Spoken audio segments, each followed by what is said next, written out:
আমাৰ অমৃত গাঁৱৰ সমস্যাটো বহুত ধৰণৰ আছে। যেহেতু অমৃত গাঁৱৰ ৰাস্তা পদূলি আজিলৈকে কোনো এখন পকা ৰাস্তা হোৱা নাই। আমাৰ গাঁৱৰ ৰাইজে বোকা পানী ফালি লিডু বজাৰলৈ যাব লগা হয়। মেডিকেলত যাব লগা হ'লে গাঁৱৰ পৰা মানুহক বুকুচা কৰি লৈ যাব লগা হয়। ৰাস্তা পদূলি গোটেইখিনি বোকা হৈ থাকে। তাৰ মাজতো আমাৰ মৰাডিহিং নলা যিটো আছে, এই মৰাডিহিং নলাত কোনো দলঙৰ ব্যৱস্থা নাই। আমি গাঁৱৰ ৰাইজে কেইবছৰমান বাঁহৰ দলং সাজিছিলোঁ, কিন্তু এইটো এবছৰ নাযায় আৰু বানপানী ভাঙি দিয়ে। কিন্তু তাত আমাক পকা দলং এখন লাগে। আৰু যিটো নেকি অমৃত গাঁও 1 নম্বৰ বিছা গাঁৱৰ পৰা অমৃত গাঁও হৈ 2 নম্বৰ বিছা গাঁৱলৈকে যিটো সংযোগী পথ গৈছে, এই পথটো আমাক অতি সোনকালে তাত হয়তো শিল দিব লাগে, নতুবা তাত ব্লক ছিষ্টেমত বহাই দিব লাগে। তেতিয়াহে আমাৰ ৰাইজে অলপ সুবিধা পাব, বা ল'ৰা ছোৱালী স্কুললৈ যাব লগা হ'লে এইটো ৰাস্তাইদি কুমচাই কং এম ই স্কুললৈ, হাই স্কুললৈ যাব লগা হয়, আৰু লিডুলৈও যাব লগা হয়। মধুপুৰৰ ল'ৰা ছোৱালীবিলাকো এইটো ৰাস্তাইদি 1 নম্বৰ বিছা গাঁও হৈ ওলাই যায়।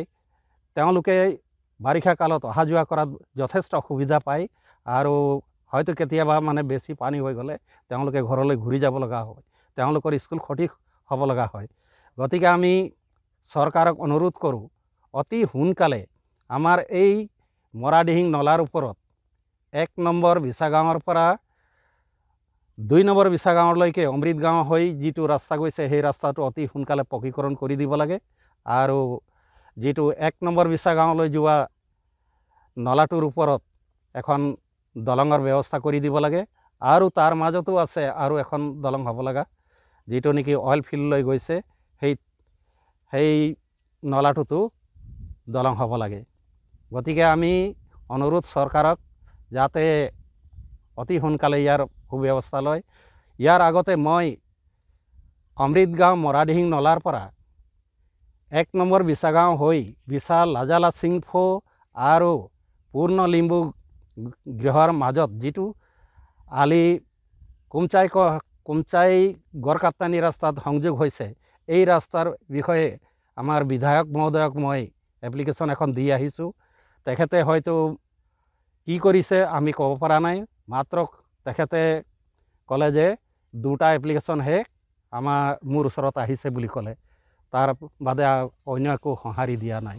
গতিকে মই অনুৰোধ কৰোঁ, বিধায়ক মহোদয়ে অতি সোনকালে চা চিন্তা কৰি এই ৰাস্তাটোৰ বিষয়ে অতি সোনকালে ইয়াৰ সুব্যৱস্থা লয়, তাৰ কাৰণে মই অনুৰোধ জনাওঁ। 83 নং মাৰ্গিতা বিধানসভা সমষ্টি কুমচাই গাঁও পঞ্চায়তৰ অমৃত গাঁৱৰ যি দুৰৱস্থা আজি আপোনালোকৰ মাধ্যমেৰে মই চৰকাৰক জনাব বিচাৰিছোঁ। আজি বিশেষকৈ এক নম্বৰতে ক'বলৈ গ'লে আমাৰ যাতায়াতৰ ব্যৱস্থা, ৰাস্তা পদূলি ব্যৱস্থাকে মই ক'বলৈ বিচাৰিছোঁ। কাৰণ আজি বিজেপিৰ ৰাজত্বকালে আজি 10টা বছৰ পাৰ হ'ল, কিন্তু আমাৰ এইখন গাঁৱৰ যি ৰাস্তা পদূলি ব্যৱস্থা এটাও ভাল নহ'ল, এটাও সমস্যা আজি ভাল নহ'ল। আজি সৰু সুৰা আমাৰ দলং যি বানপানীৰ ফলত ভাঙি গ'ল, সেই দলংসমূহলৈ এতিয়ালৈকে বনাই দিয়া নাই। আজি অতি দুৰ্ভাগ্যৰ কথা, যাতায়াতৰ ভাল নথকাৰ কাৰণে আজি এইখন গাঁৱত এটা এম্বুলেঞ্চ এখন সোমাই যাব নোৱাৰে। আজি যদি আমি এইখন গাঁৱৰ পৰা ৰোগীক এজন চিকিৎসালয়লৈ লৈ যাবলগীয়া হয়, তেতিয়া আমি অতি দুখৰ কথা, অতি দুৰ্ভাগ্যৰ কথা, আমি বাঁহৰ চাঙিয়ে দি তেখেতক আজি বুকচা কৰি বুকি নি আজি 5 কিলোমিটাৰ এই বিছা গাঁৱলৈকে উলিয়াবলগীয়া হয়। আৰু ৰাস্তা পদূলি নথকাৰ বাবে এইখন গাঁৱৰ যি শিক্ষা অনুষ্ঠান, আমাৰ ছাৰবোৰে বহুত দূৰৰ পৰা আহে, তেখেতৰ যান বাহনসমূহ এই বিছা গাঁৱত এৰি কিনি তেখেতে 5 কিলোমিটাৰ আজি খোজকাঢ়ি এই ভিতৰখন গাঁৱত আজি তেখেতে শিক্ষাদান কৰি আছে। অতি দুখ লগা কথা। আজি চৰকাৰ আঁচনিৰ পৰা দেখিবলৈ গ'লে আমাৰ সকলো আঁচনিৰ পৰা বঞ্চিত কৰি ৰাখিছে এইখন গাঁৱক। আজি আই মাতৃসকলে অৰুণোদয় আঁচনিৰ পৰা বঞ্চিত হৈ আছে। আই মাতৃসকলে বহুত বিভিন্ন আঁচনিৰ পৰা বঞ্চিত হৈ আছে। আজি আমাৰ গাঁৱত এটা ভাল পকী ঘৰ নাই, লেট্ৰিন বাথৰুম নাই, চৰকাৰ আঁচনিৰ পৰা একেবাৰে বঞ্চিত, টুকি নোপোৱা গাঁও এখন হৈছে আমাৰ এইখন অমৃত গাঁও। গতিকে মই চৰকাৰক এইবাৰ সকীয়াই দিব বিচাৰিছোঁ, আপোনালোকে ভোট বিচাৰি এইখন গাঁৱত আহে, কিন্তু এইবাৰ আপোনালোকে সাৱধান হওক।